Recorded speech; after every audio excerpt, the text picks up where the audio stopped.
మీరు ఎప్పుడైనా mutual fund app లో ఈ సిఏజిఆర్, ఎక్స్ఐఆర్ఆర్, అబ్సల్యూట్ రిటర్న్స్ అని చూసే ఉంటారు కదా. అసలు అవేంటి, వాటిని ఎలా వాడతారు, వాటి యొక్క ఎగ్జాక్ట్ మీనింగ్ ఏంటో మనం ఈ వీడియోలో తెలుసుకుందాం. ఫస్ట్ వన్ వచ్చేసి అబ్సల్యూట్ రిటర్న్స్. ఇది ఏం చెప్తుందంటే మన ఇన్వెస్ట్మెంట్ ఎంత గ్రో అయింది అని చూపిస్తుంది. అంటే ఇక్కడ irrespective of your time period, అంటే అది 3 years 5 years అనే సంబంధం లేదు.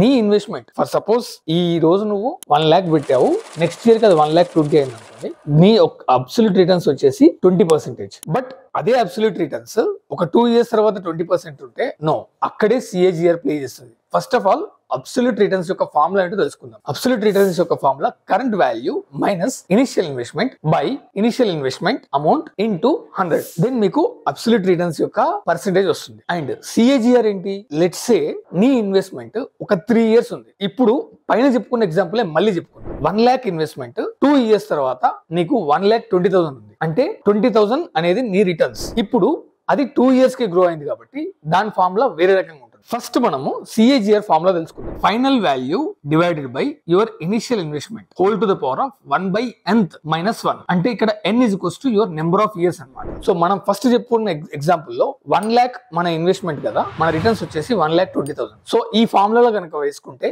మనకు వచ్చే రిటర్న్స్ 9.54%. అంటే ఎవ్రీ ఇయర్ నీ యొక్క అమౌంట్, నీ ఇన్వెస్ట్మెంట్ 9.54% తో గ్రో అయింది అనే మీనింగ్ ఇక్కడ సిఏజిఆర్ లో మనకు తెలుస్తుంది. ఎక్స్ఐఆర్ఆర్ అంటే extended internal rate of return. అంటే ఇది ఎప్పుడు వస్తుంది అంటే, నువ్వు మంత్లీ ఎస్ఐపి చేస్తూ ఉంటావు కదా, ఎవ్రీ మంత్ 10,000 చేసావు అనుకోండి, ఆ మంత్లీ ఎస్ఐపికి మనం సిఏజిఆర్ లో మనం రిటర్న్స్ తీసుకోలేము. దీనికే ఎక్స్ఐఆర్ఆర్ కావాలంటే ఎవ్రీ మంత్ నీ రిటర్న్స్ అనేవి క్యాలిక్యులేట్ అవ్వాలి. For example let's say 10,000 rupees నువ్వు ఎవ్రీ మంత్ ఇన్వెస్ట్మెంట్ చేస్తున్నావు. ఇయర్ ఎండ్ వచ్చేసరికి 1,20,000 ఇన్వెస్ట్మెంట్ అయింది. And end of the year వచ్చేసరికి నీ ఫండ్ వాల్యూ వచ్చి 1,30,000 అయింది. ఇక్కడ నీకు 10,000 ప్రాఫిట్ వచ్చింది. అండ్ ఇక్కడ నువ్వు 8% రిటర్న్ వచ్చిందని నువ్వు చెప్పలేవు. ఎందుకు అంటే ఫస్ట్ మంత్ ఏదైతే ఎస్ఐపి చేసావో అది 12 months వరకు ఉంది. లాస్ట్ మంత్ లో నువ్వు 10,000 చేసింది ఓన్లీ 1 month ఉంది. కాబట్టి ఇలాంటి కేసెస్ లో నీ పర్సెంటేజ్ అనేది సిఏజిఆర్ లో అస్సలు అవ్వదు. సో ఇక్కడ నువ్వు క్యాలిక్యులేట్ చేసేది డేట్స్ బేస్ గా చేస్తుంటావు. ఎక్సెల్ లో ఒక్కొక్క ఎవ్రీ మంత్ 10,000 వేసి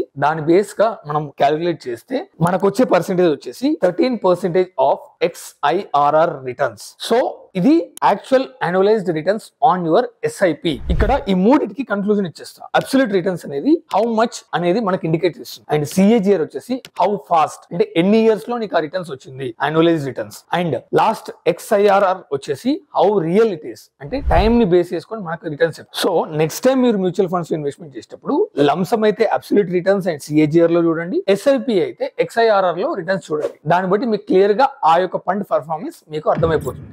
వీడియో నచ్చితే లైక్ చేయండి. జై హింద్.